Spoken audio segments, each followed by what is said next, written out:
சிலம்பம் எல்லா பிள்ளைங்களுக்கும் அத்தியாவசியமான ஒரு விளையாட்டு. எல்லாருமே எல்லா பிள்ளைங்களும் இதை கத்துக்கணும்னு நினைங்க. எல்லாத்துக்குமே இது ஒரு வீர கலையான தற்காப்பு கலைக்குள்ளது.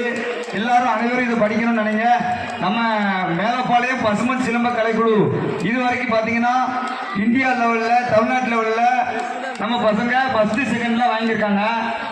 உதாரணத்துக்கு நம்ம தரணி பாத்தீங்கன்னா இந்தியா லெவல்ல போய் விளையாண்டு வந்தோம். தரணி விளையாண்டான், நம்ம தமிழ் விளையாண்டான், எல்லாருமே இந்தியா லெவல்ல போய் விளையாண்டாங்க. அடுத்து ஒலிம்பிக்ல சிலம்பத்தை சேர்க்க போறாங்க. ஒலிம்பிக் வரைக்கும் நம்ம பிள்ளைங்களை கொண்டு போனோம். எல்லாத்துக்குமே தற்காப்பு கலையான சிலம்பத்தை கத்துக் கொடுங்க. இது ஃப்ரீயா தான் நம்ம சொல்லிக் கொடுப்போம். யாருக்கிட்டையும் எந்த காசும் வாங்கல, எதுவுமே பண்ணல. மேலப்பாளையம் பசுமன் சிலம்ப கலைக்குழு எல்லாரும் தவிர கை தருங்க, விளையாடுங்க.